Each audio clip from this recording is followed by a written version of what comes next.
Battalion RFO દ્વારા ખેડબ્રહ્મામાં food patrolling કરાયું। Battalion RFO Gujarat અમદાવાદની બે ટીમો દ્વારા સાબરકાંઠા જિલ્લાના અતિ સંવેદનશીલ વિભાગોની મુલાકાત લેવામાં આવી રહી છે।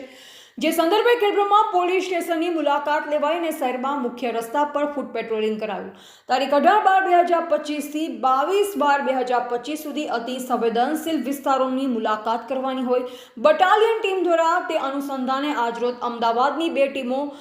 રાતુલદાસ કમાન્ડેન્ટ 100 વાહિની કમાન્ડો સાથે શ્રીમતી કૃષ્ણકુમારી સહ કમાન્ડેન્ટના નેતૃત્વમાં આજરોજ ખેડબ્રહ્મા શહેર ખાતે આરએફની ટીમ આવી પહોંચી, જેનો મુખ્ય હેતુ જિલ્લા પોલીસ જિલ્લા અધિકારી અને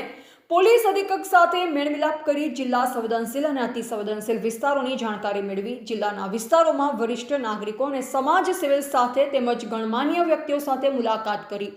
અને ભૂતકાળમાં થયેલ કોઈ ઘટના અને અન્ય ગતિવિધિઓ બાબતે જાણકારી મેળવી અને પરિચય અભ્યાસ કર્યો અને તાલુકાના ભૌગોલિક સ્થિતિ અંગે જાણકારી ભેગી કરી અને આ વિસ્તારોનું આપાતકાલીન સ્થિતિમાં પરિસ્થિતિ નિયંત્રણ કરવા સહાયક સિદ્ધિ થઈ શકે તે અંગે સામાજિક કાર્યો અંતર્ગત બેટી બચાવો બેટી પઢાઓ વૃક્ષારોપણ સ્કૂલનું આયોજન સાફ સફાઈ આ કાર્યક્રમ અને આમ લોકો વચ્ચે વિશ્વાસ પેદા કરવાનો કાર્યક્રમ કર્યો હતો।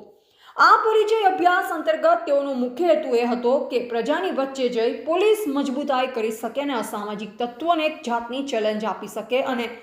કાનૂન વ્યવસ્થા સુમેરુ બન્યું રહે અને સાચા અર્થમાં પોલીસ સહાયક સાબિત થાય તે અંગે આજરોજ તારીખ 19/12/2025 રોજ શ્રીમતી કૃષ્ણકુમારી સહાયક કમાન્ડેન્ટ 100 વાહિની દૂધકાર્ય બલના નેતૃત્વ અંગે ખેડબ્રહ્મા પોલીસ સ્ટેશનની મુલાકાત કરીને મીટિંગનું આયોજન કરાયું અને પ્રજાજનો સાથે મીટિંગ કરી શાંતિ સુલેહનો ભંગ ન થાય ત્યાં અંગે તેઓના દ્વારા અપીલ કરવામાં આવી। રિપોર્ટર જયેશ ઠાકોર સાથે શૈલેષ પટેલ, જિલ્લા બ્યુરો ચીફ, સાબરકાંઠા।